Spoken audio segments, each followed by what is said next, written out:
Hi friends, welcome back again. Welcome to video lecture series in Maulik School.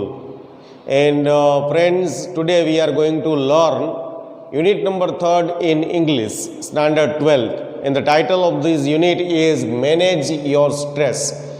One of the very amazing lesson that gives you information about stress, the reason of stress and the remedies of stress.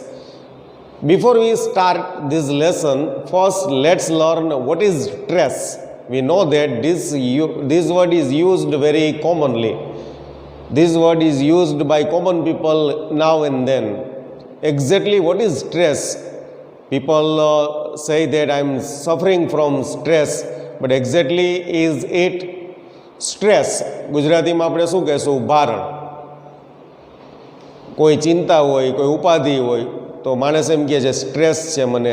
Doctors છે એ ઘણી વખત advice આપે છે કે stress ન લેવાય. Exactly stress એટલે શું? સ્ટ્રેસ છે એના સિમ્પટમ્સ, એના ચિહ્નો ક્યાં હોઈ શકે, and how does it effect in our daily life, physically, mentally. So this lesson is really important that gives you the signs of stress, and there are some remedies which you can apply and remove stress from your life. So it's a really helpful and wonderful lesson. Let's start learning. Unit number 3rd, manage your stress, and the first part is strengthening mental flexibility. Strengthening એટલે મજબૂત બનાવી, mental એટલે માનસિક, અને flexibility એટલે ચપળતા, સ્થાપકતા. Okay, so we start learning this lesson. Mind, emotion and body are all closely interlinked and always work together. Mind, body and emotions. Mind, body and emotions are closely interlinked and always works together. તમને એક વાતનો ખ્યાલ હોવો જોઈએ કે આપણું શરીર, આપણી લાગણીઓ અને આપણો દિમાગ, આપણું મન, એ ત્રણેય ઇન્ટરલિંક્ડ છે, એકબીજા સાથે જોડાયેલા છે. એન્ડ ઓલવેઝ વર્ક ટુગેધર બધા સાથે મળીને કામ કરે છે એવું નહીં, પણ એકબીજાની અસર એકબીજા ઉપર જોવા મળે છે. Sometimes you know that sometimes when you are worried or something is causing you, something is giving you stress, at that time your body, your emotion and your mind reflect in a particular way.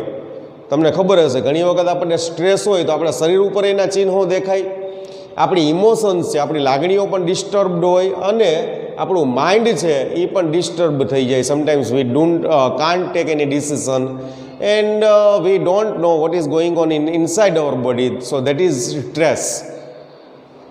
It helps you distinguish them more clearly if you try to understand them separately.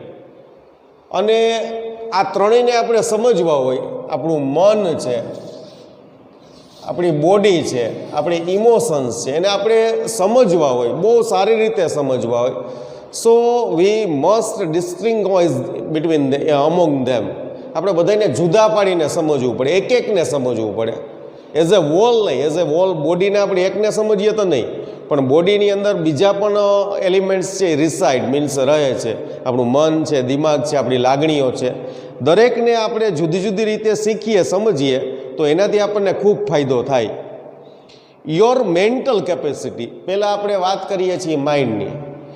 Your mental capacities are your abilities to concentrate, to take in new information, to remember old and new information and to be in a position to think logically. Now first let's talk about mind. What is the work of mind? What are the functions of mind? So try to understand mental capacities. આપણી માનસિક ક્ષમતા છે, are your abilities to concentrate. આપણી માનસિક ક્ષમતા છે ને એ આપણી કોન્સન્ટ્રેશન, એકાગ્રતા છે એ જાળવવા માટે આપણને મદદરૂપ છે. Two take in new information, કોઈ નવી માહિતી છે એનું ગ્રહણ કરવું હોય, નવી માહિતી છે એને સમજવી હોય તો એના માટે મદદરૂપ છે. And to take in new information and to remember old and new information and to be in a position to think logically. આ ઉપરાંત નવી જૂની વાત છે એને તાજા રાખવી, મીન્સ એને યાદ રાખવી, અને તર્કબદ્ધ રીતે લોજિકલી એટલે તર્કબદ્ધ રીતે, લોજિકલી એટલે તર્કબદ્ધ રીતે, વિવેકપૂર્ણ આપણે કોઈ પણ વસ્તુ છે એ તર્કબદ્ધ રીતે વિચારી શકીએ છીએ. Remember, we think in a two ways, first logically and secondly emotionally. Logically means વિવેક બુદ્ધિપૂર્વક, અને ઇમોશનલી મતલબ લાગણીશીલ રીતે. And when we are thinking emotionally, it will really prove to be very harmful to us. એટલે ખાસ ધ્યાન રાખજો કે દિમાગ છે એ આપણને લોજિકલી થિંક કરવામાં ખૂબ મદદરૂપ છે. You need your mental capacity in order to study, to work, to impose a constructive and workable order on your life, to make rational day-to-day decisions. હવે આપણી મેન્ટલ કેપેસિટી છે, આપણી માનસિક ક્ષમતા છે એ આપણા જીવનમાં કેવો ફાળો ભજવે છે? How does it work? Mental capacity, માનસિક ક્ષમતા. So listen, you need your mental capacity in order to study. આપણે અભ્યાસ કરવો હોય તો એના માટે માનસિક ક્ષમતા જોઈએ, એક પ્રકારની માનસિક ક્ષમતા, આપણીમાં માનસિકતા જોઈએ એક પ્રકારની. ટુ વર્ક, કામ કરવા માટે. To impose a constructive and workable order in your life. આપણા જીવનમાં કન્સ્ટ્રક્ટિવ, સર્જનાત્મક, એન્ડ વર્કેબલ, કાર્યાત્મક, આપણા જીવનની અંદર સર્જનાત્મક રીતે કાર્ય કરવા માટે પણ આપણી મેન્ટલ કેપેસિટી છે, માનસિક ક્ષમતા છે એની જરૂર છે. And to make rational day to day decisions. અને રોજબરોજના જે નિર્ણયો લેવા હોય એના માટે મેન્ટલ કેપેસિટી હોવી જોઈએ. મેન્ટલ કેપેસિટી એટલે ડાપણ, બુદ્ધિ, ચાતુર્ય, વિવેક, એ ઘણા બધા શબ્દો આપણે ગુજરાતીમાં વાપરીએ છીએ. ઇંગ્લિશમાં એને આપણે મેન્ટલ કેપેસિટી કહેશું. મેન્ટલ કેપેસિટી છે આપણે બહુ હેલ્પફુલ છે આપણા જીવનમાં, રોજિંદા જીવનમાં તર્કબદ્ધ નિર્ણયો લેવા માટે, જીવનમાં સર્જનાત્મક રીતે કાર્ય કરવા માટે, વ્યવસ્થિત રીતના જીવન જીવવા માટે. Mental capacity is really a boon for us. For example, if you had the choice of walking to work or taking the car, and the fact that it was raining hard and you had a cold could lead you to the decision that it was better to take the car. Now, here is an example that shows how our mental capacity works. Now, imagine that it was raining very hard. બહુ જોરદાર વરસાદ પડે છે, and you had to go to your working place. તમારે તમારા કામના સ્થળે જવું છે. And the other hand, you had a fever. તમને તાવ પણ છે. And you had two options to go to your working place. First, you can go there by walking, or you can go there by driving your car. તમે ત્યાં ચાલીને જઈ શકો છો, કાર લઈને જઈ શકો છો. So now take the rational decision, the wise decision. And what would be the wise decision? According to the situations, we should go to our working place by driving the car, because it was raining and we had fever. So it is a wise decision to go there by car. તો આપણે ત્યાં car લઈને જાય એ સારું અને બુદ્ધિવાળો નિર્ણય કહેવાય, વિવેકપૂર્ણ નિર્ણય કહેવાય. And this would be the rational decision based on the current circumstances. હાલની પ્રવર્તમાન પરિસ્થિતિ પ્રમાણે કારમાં આપણા વર્કિંગ પ્લેસે જવું એ એક સારો નિર્ણય કહેવાય. And these kind of decisions can be taken only by our mental capacities if we have. આપણી પાસે આવી મેન્ટલ કેપેસિટીઝ હોય તો જ આપણે આવા નિર્ણયો લઈ શકીએ છીએ. સો with this example you can understand that what is the mental capacity and how does it work. Okay, let's move further. The mind is the rational, logical part of you that helps you to make unemotional choices, to store, retrieve information, and to order and calculate. Now, what is a mind? મગજ, mind છે ને, mind એને મિસકોન્સેપ્ટ છે લોકોમાં. Mind એટલે લોકો શું કહે છે મગજ, ના, તમે સમજો એક ફિઝિકલ પાર્ટ છે અને એક લોજિકલ પાર્ટ છે. આપણું જે મગજ કયો તમે, જેને દિમાગ કયો, બ્રેઇન કહીએ, બ્રેઇન એ આપણો ફિઝિકલ હિસ્સો છે, પણ એની અંદર એક તત્વ જીવે છે ધેટ ઇઝ કોલ્ડ માઇન્ડ, મન. તો આપણું મન છે એ આપણું લોજિકલ પાર્ટ છે, એક તર્કબદ્ધ ભાગ છે કે જે આપણે રોજિંદા it takes us to take unemotional choices, બિન લાગણીશીલ વિકલ્પ પસંદ કરવામાં મદદરૂપ છે. આપણે રોજિંદા જીવનમાં ઘણા બધા નિર્ણયો લેતા હોય, ઇમોશનલ હોય, અનઇમોશનલ હોય. ઇમોશનલ નિર્ણયો છે એ આપણને ઘણી વખત દુઃખ તરફ, હાનિકારક તરફ દોરી જાય છે, અને ઇમોશનલ અનઇમોશનલ ચોઇસીસ છે એનાથી આપણે આવી બધી બાબતોથી દૂર રહી શકીએ છીએ. Suppose a beggar is begging from you and you don't want to give anything to him, but because of emotions, emotionally blackmail, you would be forced to give some money to him, and after giving him some money you would think that, oh, it should not be done, I should not have given something to him. But why had you taken that decision? Because of the emotional choice. But at that time if you used your logical mind, so you would have never taken such decision. ઘણી વખત આપણે emotional choices કરીએ છીએ, અનઇમોશનલ choices થવી જોઈએ, અને mind, આપણું દિમાગ છે આપણને અનઇમોશનલ ચોઇસીસ કરવામાં મદદરૂપ છે. એ સિવાય રિટ્રીવ, RETRIEVE, રિટ્રીવ એટલે પુનઃ મેળવવું, પુનઃ પ્રાપ્ત કરવું, રિટ્રીવ, ગેટ બેક. એ સિવાય આપણું મન છે એ આપણને શેમાં મદદરૂપ છે? તો કે જૂની માહિતી છે ને પાછી મેળવવી. તમને ખબર છે ઘણી વખત આપણે કંઈક યાદ કરીએ તો માથું ખંજવાળીએ આપણે, એટલે મતલબ આપણું બ્રેઇન વર્ક કરીએ છીએ, આપણે બ્રેઇન વર્ક કરીએ છીએ ને આપણને જૂની માહિતી છે ને રિટ્રીવ થશે, પુનઃજીવિત થાય. આપણી જૂની માહિતી જે મનમાં સંગ્રહાયેલી છે, આપણો માઇન્ડ છે ને એના બે પાર્ટ હોય, conscious mind and subconscious mind.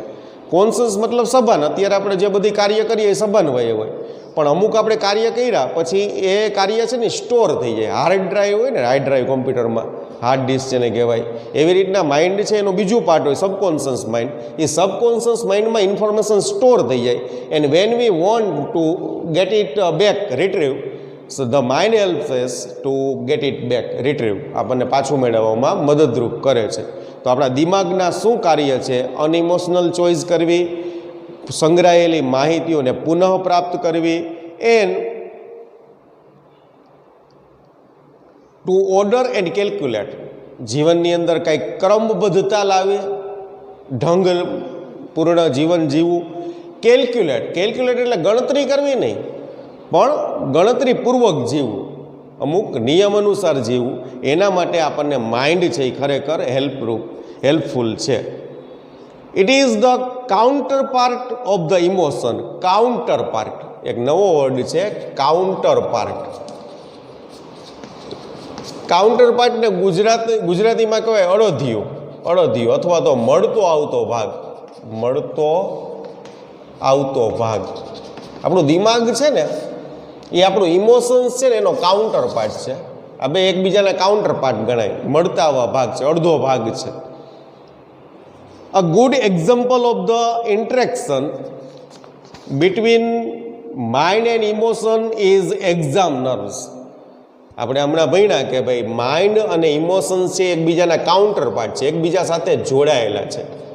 Mind અને ઇમોશન્સ છે એ એકબીજા સાથે જોડાયેલા છે, એકબીજાના અડધા ભાગ છે. And the best example is exam nerves. Exam nerves એટલે પરીક્ષાનો ભય. તમને ખબર છે પરીક્ષાનો ભય હોય ત્યારે માઇન્ડ અને ઇમોશન કઈ રીતના કાર્ય કરે? બહુ મસ્ત એક્ઝામ્પલ છે.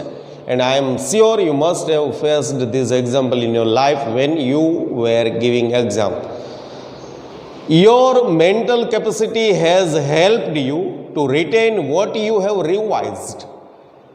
યોર મેન્ટલ કેપેસિટી, તમારી માનસિક ક્ષમતા છે, has helped you to retain, retain RETAIN, retain એટલે જાળવી રાખવું, ટકાવી રાખવું, સાચવવું. વોટ યુ હેવ રિવાઇઝડ, હવે સમજો તમે આખું વર્ષ મહેનત કરી છે તો તમારું દિમાગ છે, તમારું મન છે, એ તમે જે વાતો છે શીખી છે એને જાળવી રાખવામાં મદદરૂપ છે. કોણ? Mind. Okay. You know your stuff, stuff STUFF, stuff, stuff એટલે બાબત. સ્ટફના બે મતલબ થાય, બાબત થાય અથવા તો મસાલો ભરવો, મસાલો. So you know your stuff, તમને તમારી બધી બાબતો ખબર છે. But when you enter the exam room and start getting emotional by expecting difficulties and imagining failure. Now, હવે તમે ક્લાસરૂમમાં જાઓ છો, સમજો જોરદાર મહેનત કરી છે, માહિતી તમારા મનમાં સંગ્રહાયેલી છે, તમારા માઇન્ડની અંદર માહિતી છે એ બધી જ ઇન્સ્ટોલ છે જ, તમને બધી ખબર છે. વિજ્ઞાનનું પેપર છે, બધું જ વિજ્ઞાનનું ખૂબ સારી રીતના વાંચેલું છે, મનની અંદર બધું જ સમાવેલું છે. But as soon as you enter the class, what happens, શું થાય છે?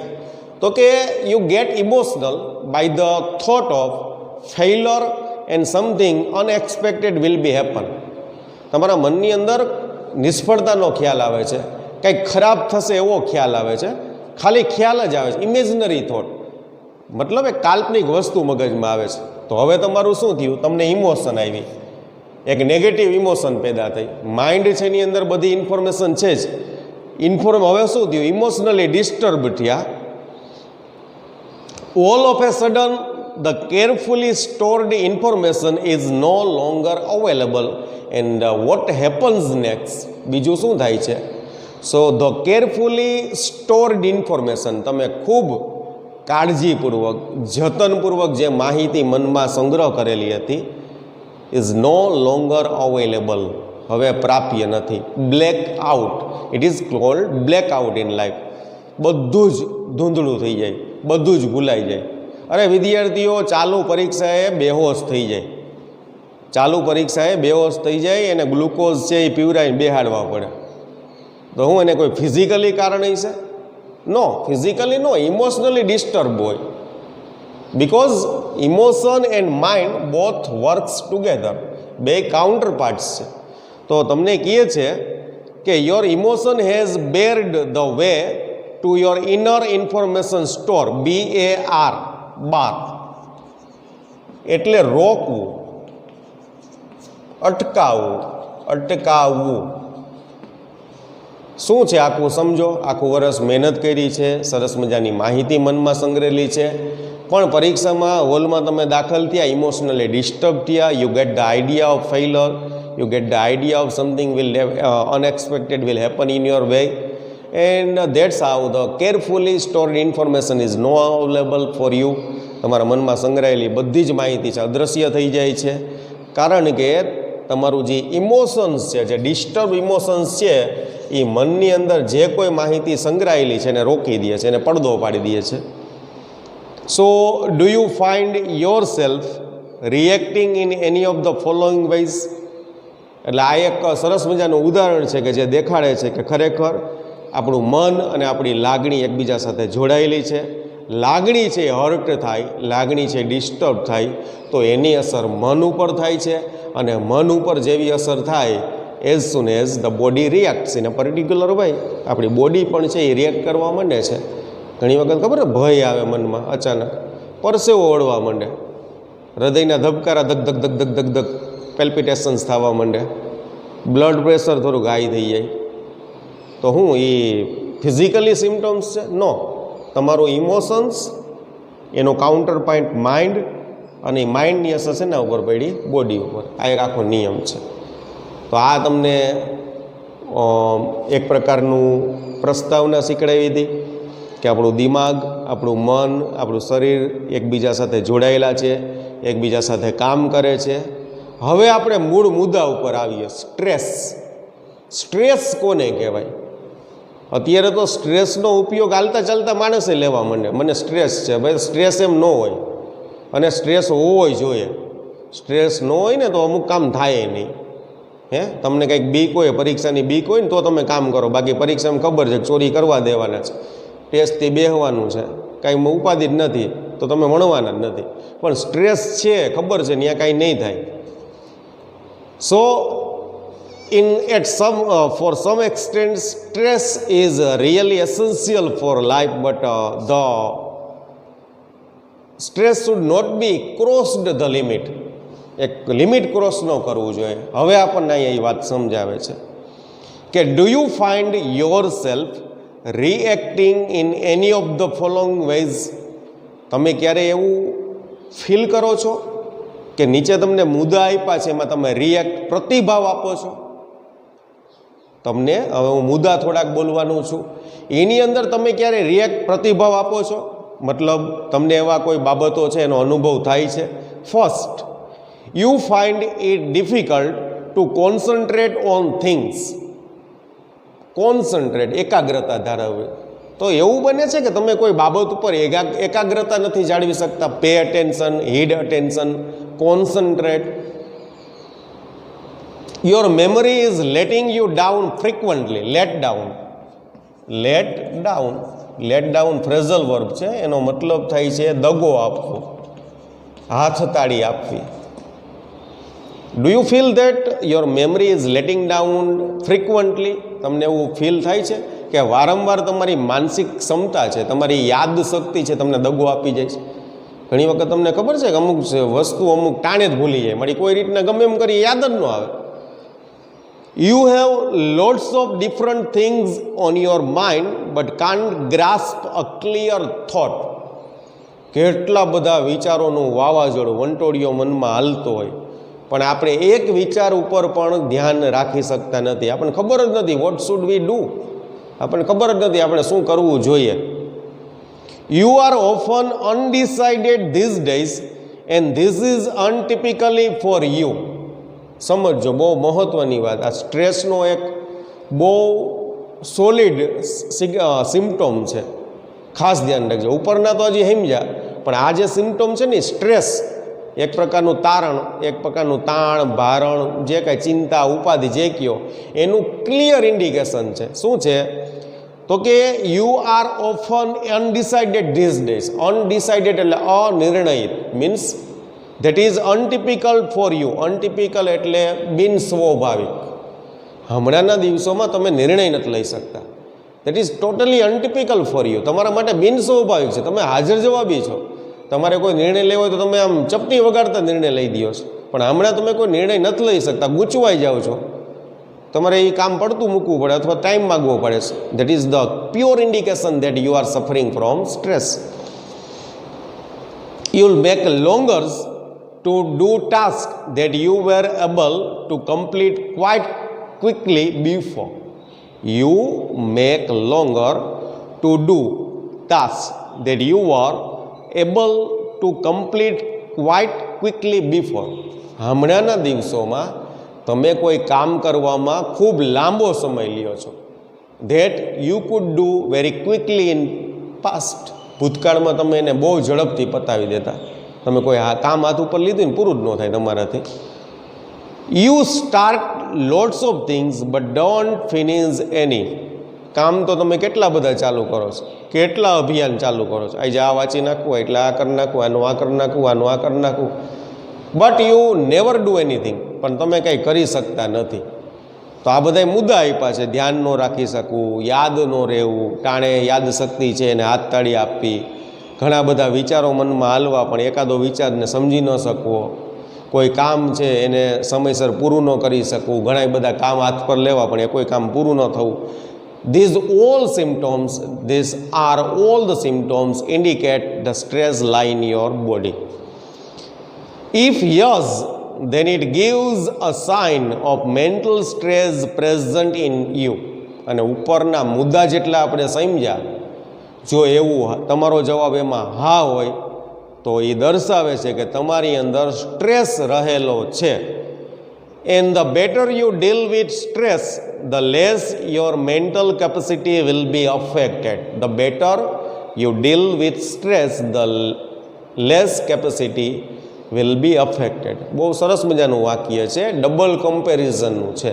કમ્પ્લીટ ધ સેન્ટેન્સમાં મેં તમને આ શીખડાવેલું છે કે જેટલું તમે સ્ટ્રેસને ઝડપથી ઓછો કરવાની કોશિશ કરશો, ઘટાડવાની કોશિશ કરશો, રિમૂવ કરવાની કોશિશ કરશો, એટલી જ તમારી મેન્ટલ ફ્લેક્સિબિલિટી છે, તમારું માઇન્ડ છે એટલું જ ઓછું અસરગ્રસ્ત થશે.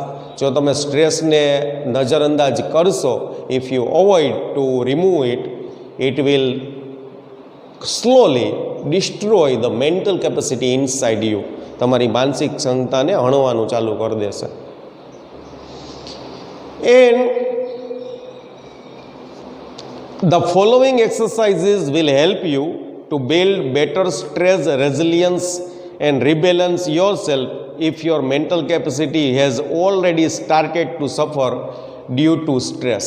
તમને થોડીક એક્સરસાઇઝીસ આપેલી છે. એ એક્સરસાઇઝીસથી તમે શું કરી શકો છો તો કે will help you to build better stress resilience. Resilience એટલે પ્રતિકારકતા.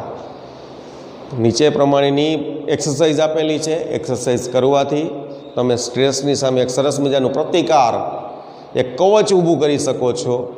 એન્ડ રિબેલેન્સ યોર સેલ્ફ, તમારી જાતનું તમે સંતુલન લઈ આવી શકો છો.